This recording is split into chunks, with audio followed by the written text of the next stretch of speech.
voltando. É mais importante que educação, nós já falamos, né? Do que talento, experiência. O líder eclesiástico, ele precisa de unção, a unção que despedaça o jugo. Aprender a liderar como servo. O bom líder deve, antes de tudo, se considerar um simples e privilegiado serviçal do reino. Jesus disse: não é o servo maior do que o seu Senhor. E Paulo disse em 1 Coríntios, capítulo 9, versículo 27, antes subjugo meu corpo à servidão e reduzo a servidão, para que pregando a outros, eu mesmo não venha de alguma maneira ficar reprovado. Muita gente quer liderar, mas não quer servir, porque não compreende princípios de liderança. O que é liderar como pastor? É dar a vida pelas ovelhas. Em João capítulo 10, versículo 11, Jesus disse que o bom pastor é aquele que dá a vida pelas ovelhas. Já o mercenário deixa a ovelha em perigo e foge, e o lobo as arrebata, porque não é pastor. Então o pastor que lidera, ele lidera com sacrifício, às vezes de dar a sua própria vida, dar mais do seu tempo pela obra, pelas ovelhas, do que às vezes para si mesmo. Então, o líder que lidera como pastor é aquele que está predisposto a dar a sua vida pelas ovelhas. Né? Todos podemos servir? Claro que sim. Cada um na vocação que foste chamado. Em 1 Coríntios capítulo 12, a partir do versículo 12, Paulo ensina sobre a unidade dos membros do corpo. Se todo mundo fosse ouvido, onde estaria a boca? Se todo mundo fosse braço, onde estaria o pé? Então Deus colocou cada um no seu lugar, para o perfeito exercício da unidade do corpo de Cristo. Então todos nós podemos servir. E maravilhoso é aquele que tem a vocação para o serviço. Porque quando tiver numa posição de liderança, ele não terá dificuldade nenhuma de estar pronto para atender os seus liderados. Vai estar sempre pronto para poder estender as mãos, dar uma palavra, acompanhar, seguir os seus liderados. Então todos podemos servir. É importante que entendamos isso. Não só podemos servir, mas como todos devemos servir ao reino de Deus. Quais as qualificações do líder eclesiástico? Tem que ter convicção da chamada. Não pode ficar em dúvida a respeito do seu chamado. Tem que ter caráter, poder de agregação, tem que ter clareza de propósito. Não pode ser uma pessoa em cima do muro. Tem que ter visão de coletividade. Como já falamos na aula anterior, ninguém trabalha sozinho, nem Jesus trabalhou sozinho. Então é importante que o bom líder, uma das suas qualidades, seja visão de coletividade. Eu não trabalho para mim, eu trabalho para o grupo. Também que tenha a capacidade de ser igual. A gente não é maior, nós somos iguais. Ser imitado, ser estratégico, saber ouvir, dialogar e decidir. São as qualidades do líder eclesiástico. De quem é a responsabilidade do patrimônio da igreja? De quem é essa responsabilidade? É a própria igreja, constituído do seu líder, do seu pastor e membros. Então todos nós somos responsáveis pelo patrimônio da igreja. Por isso, o pastor, nem o membro, deve comprar nada em seu nome, nem tampouco as taxas de água, de luz, telefone e outras aquisições deve estar no seu nome, mas sim deve estar sempre no nome da instituição, sempre no nome da igreja, porque posteriormente pode trazer alguma dificuldade, alguns transtornos, no nome físico, por uma pessoa estar respondendo por uma instituição que é jurídica. Então é muito importante isso. Quais os 3 modelos de administração eclesiástica mais conhecidos? 3 modelos de governo. É o episcopal, um governa todos, o congregacional, todos governam, e o presbiteral ou presbiteriano. Alguns são eleitos por todos para governar conjuntamente. Qual o modelo das Assembleias de Deus? A Assembleia de Deus começou logo no início com um modelo congregacional. E, na verdade, ela não tem um modelo definido, mas tem desenvolvido muito um modelo episcopal, né? Onde nós temos a figura do pastor presidente, uma convenção, e dessa forma a Assembleia de Deus vem desenvolvendo o seu governo. Os três modelos encontram apoio bíblico? Sim. Nós vamos encontrar na igreja primitiva conselhos de Paulo, conselhos de Pedro em relação a governo, a obediência, pessoas que foram colocadas na igreja para dar continuidade. Nós vamos encontrar realmente os três modelos apoiados biblicamente. Qual o problema desses três governos eclesiásticos? Um dos problemas é o líder colocar acima do bem e do mal, né? É o problema da soberba, da arrogância, do ditador, o excesso, a autoconfiança, a crença na infalibilidade. É quase que alguns, né, se posicionam quase que imitando a infalibilidade papal, como se estivesse acima de tudo, do bem e do mal, a sua palavra fosse a última. É uma coisa que a gente percebe, infelizmente, no governo dos homens. A soberba não permite o líder ouvir. É por isso que a Bíblia ela é enfática e nos aconselha a buscar uma vida de humildade, porque a Bíblia diz que Deus resiste ao soberbo, mas ele dá graça aos humildes. O soberbo dificilmente está disposto a ouvir conselhos. Então é muito importante a gente atentar para isso, o problema do governo, desses três governos, episcopal, congregacional, que nós já falamos, e o presbiteral ou presbiteriano. E o governo congregacional também tem a sua dificuldade onde uma membresia sempre insatisfeita, que não respeita o chamado do líder, acaba trazendo problema, dentro desse tipo de governo. E outro problema também é o presbiteral, é onde todo mundo manda e ninguém obedece, ninguém se sente responsável pela palavra final. Mas os três governos são interessantes, os três governos são importantes. Por exemplo, é importante que haja um líder, um presidente? Sim, com certeza. Mas não seria bom também que toda a igreja falasse uma mesma língua, tanto o pastor como a membresia, os oficiais da igreja se entendessem pacificamente? Também seria bom, seria muito bom. Esses três governos são muito bons quando executado dentro dos princípios da liderança e dentro daquilo que Jesus ensinou a respeito de servir, do serviço. Quando é que uma igreja passa a existir juridicamente? Não basta apenas abrir um espaço físico e colocar lá uma placa com a denominação.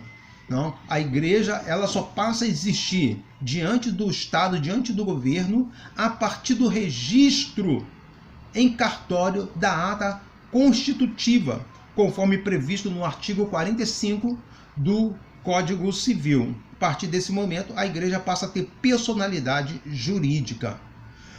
No artigo 46 do Código Civil, estabelece quais as informações que devem constar no registro da pessoa jurídica de direito privado, que são a denominação, tem que constar, tá?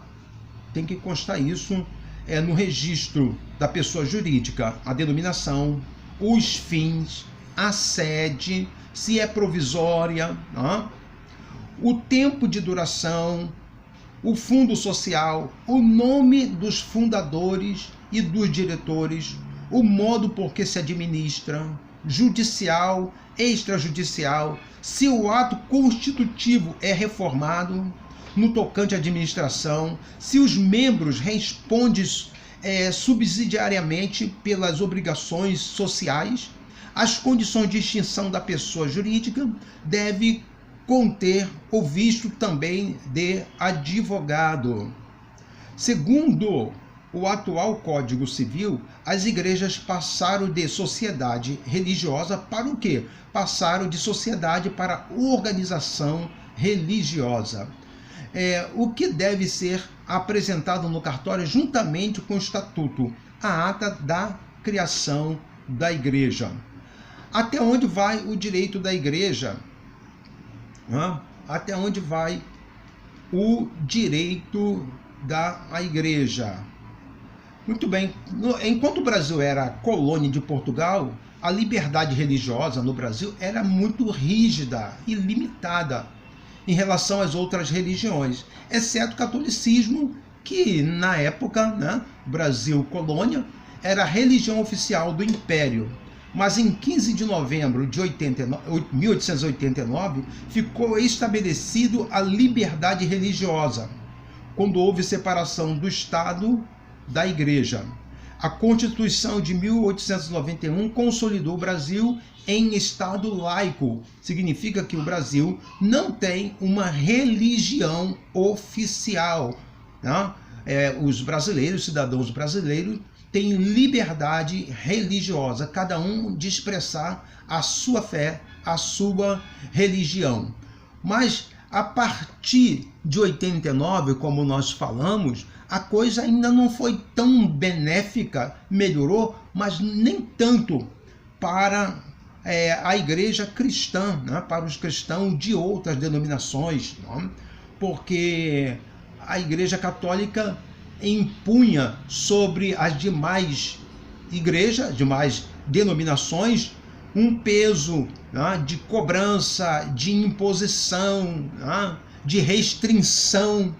Por exemplo, ouve-se falar de que no interior, no interior do Brasil, dos estados, principalmente no Nordeste, dizia que os padeiros estavam proibidos a vender pão quando soubesse que aquela pessoa que estava ali para comprar pão, era cristão. Ou o açougueiro também, quando sabia que aquela pessoa era cristã, também colocava dificuldade na venda do seu produto, porque a pessoa era cristã. Mas graças a Deus hoje, com a nova Constituição, o novo Código Civil, a igreja hoje tem liberdade de expressar a sua fé. Graças a Deus, o Brasil é um país laico. O que afirma o artigo 5º do inciso 6, que é inviolável o direito de consciência e de crença, assegurando o livre direito de culto religioso. Então, o artigo 5º do inciso 6º diz que é inviolável o direito de consciência. Todo mundo tem direito a defender a sua própria consciência, a sua própria crença. Fica assegurado o livre direito de culto religioso, independente de denominação, independente de qual religião seja. Ok? O que nos assegura o inciso 6º?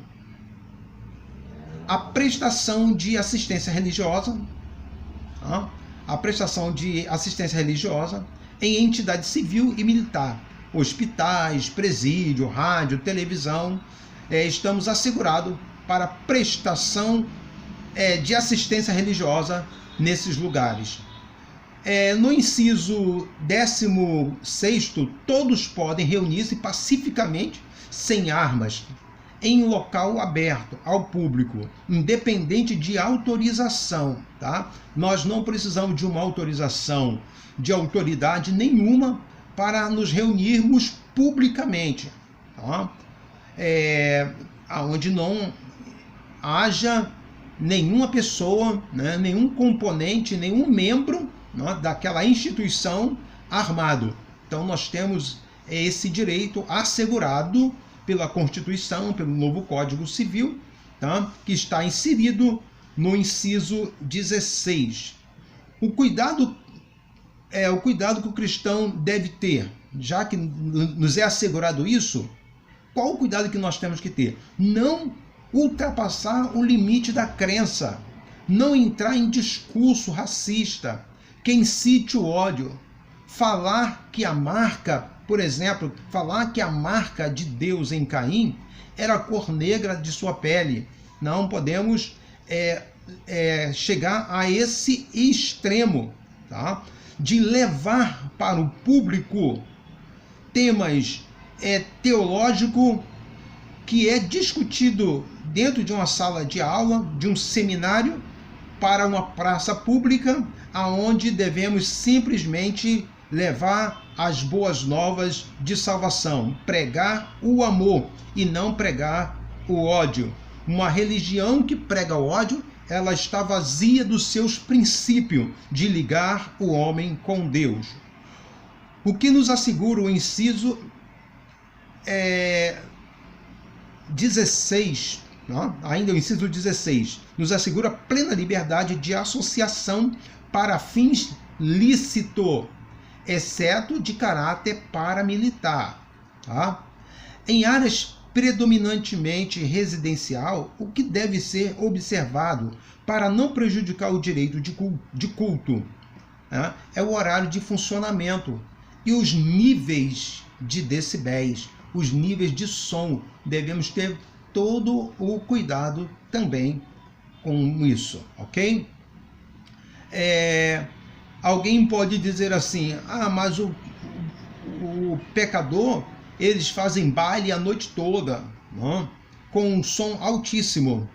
Só que nós não somos pecadores, nós somos lavados e remidos pelo sangue do Cordeiro. E nós somos um povo ordeiro, um povo justo. Como Paulo diz, faça tudo com decência e com ordem. Então, o povo de Deus tem a sua característica totalmente diferente do pecador. Uma coisa importante é que os edifícios precisam se adequar, os templos precisam se adequar às necessidades básicas para atender a membresia e os visitantes, com elevadores, rampa de acesso para cadeirante, banheiro, iluminação adequada, ventiladores, ar-condicionado e outras coisas mais. A igreja precisa se preocupar com isso. Os seus edifícios precisam estar adequados às necessidades daqueles que participam, que o visitam. O que diz o artigo 42 da Constituição? Não podemos perturbar o trabalho, o sossego alheio, com gritaria ou algazarra, abusando de instrumentos sonoros ou sinais acústicos. Pregação no trem e visita nos hospitais. Isso requer uma reflexão. Foi proibido aqui no estado do Rio de Janeiro pregar o evangelho no trem. Porque alguns grupos de irmãos que pregavam o evangelho no trem faziam do trem uma igreja. Fazia do trem uma verdadeira igreja. E o trem não é igreja. Trem é um transporte público de passageiro. Então a igreja precisa ter a consciência e essa sensibilidade, quando não estiver dentro do seu templo, como se manifestar, como se posicionar para levar a mensagem do reino. Tem que ter prudência. Você vai visitar uma pessoa no hospital, você não pode lá no hospital orar com gritaria. Você não pode fazer uma visita a uma pessoa que está no hospital com muito barulho, levar um som para dentro de uma enfermaria. Não pode. Precisamos ter o quê? Sabedoria. Para quê? Para que as portas não se fechem. Conforme eu falei, algum tempo atrás, não sei se era permitido, mas ou era tolerado, pelo menos tolerado era, as pessoas pregarem o evangelho no trem. Mas por falta de prudência, por falta de sabedoria, esta porta que poderia ser utilizada pela igreja até hoje foi fechada por um decreto, por por esses motivos de gritaria, algazarra, abusando, né, do som, tá? Então é muito importante a gente ver isso. Até profecia, né? Até revelações acontecia dentro de uma composição do trem. Lamentável. Talvez alguém diga assim, mas que isso? O irmão está lamentando porque havia profecia dentro do trem, porque havia manifestação do poder de Deus dentro do trem. Não é isso que nós estamos dizendo. Estou dizendo que a Bíblia nos recomenda fazer tudo com decência e com ordem. Existe para cada culto um perfil. Um trabalho desse que é feito dentro de um trem é um trabalho evangelístico. Não é um trabalho de cura divina, de libertação. É um culto totalmente diferente. Ok? Observação interessante, em 11/7/2019, a CCJ, a Comissão de Constituição e Justiça, aprovou a proposta 524/15, que limita a emissão sonora em templos religiosos. Outra coisa importantíssima que precisamos abordar nessa nossa temática, tá? Que limita a emissão sonora em templos religiosos. Por exemplo, durante o dia, não deve ultrapassar a 85 decibéis na zona industrial, 80 decibéis na área comercial e 75 na área residencial. E das 22 horas às 6 horas da manhã, o limite deve ser reduzido a 10 em cada uma dessas áreas. Tirar, por exemplo, na área residencial é 75, não? Até as 10 horas é 75. A partir de 10 horas vai para 65, muito pouco.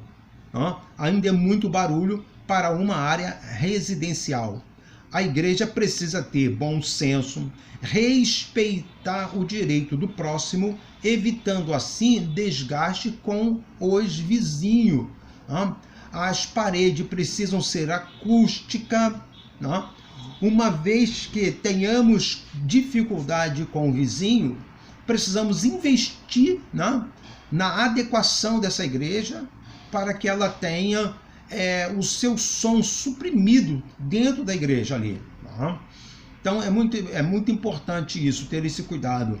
O jovem, ele gosta de muito som, não? O baterista, o contrabaixista, ele gosta de ouvir o que ele está fazendo e é natural, né, dessa faixa etária, essa explosão de emoção, mas é necessário entender que, às vezes, até mesmo dentro da própria igreja, existem pessoas que têm dificuldade na audição, problemas, né, de ouvido, e outras emoções, né, que essa pessoa está passando, de algum estresse, e um som exagerado pode, em vez de trazer uma calmaria, trazer uma paz, tá? Trazer uma comunhão com Deus, pode trazer uma insatisfação e até afugentar o visitante e até alguns irmãos começarem a buscar um outro lugar, uma outra igreja para congregar. Então, o outro perigo para a igreja é uma exegese errada feita por alguns crentes. Por exemplo, em Joel, capítulo 2, versículo 1, que diz: tocai a buzina em Sião, clame em alta voz no monte da minha santidade, e perturbem-se todos os moradores da terra. Não significa que o crente ele está ali para perturbar o sossego de ninguém. O crente ele deve pregar a palavra. Aqui o que o profeta está dizendo é que a verdade que seria anunciada causaria perturbação, porque a verdade incomoda. E não que o profeta, o líder, o pastor, o pregador, ele deve usar da palavra para perturbar alguém. Porque a palavra não tem essa finalidade. A palavra tem a finalidade de edificar, de exortar, de animar, colocar de pé. Então, muito importante a gente fazer uma boa exegese de textos bíblicos para não procurar no texto bíblico defesa do nosso erro em relação ao funcionamento da igreja.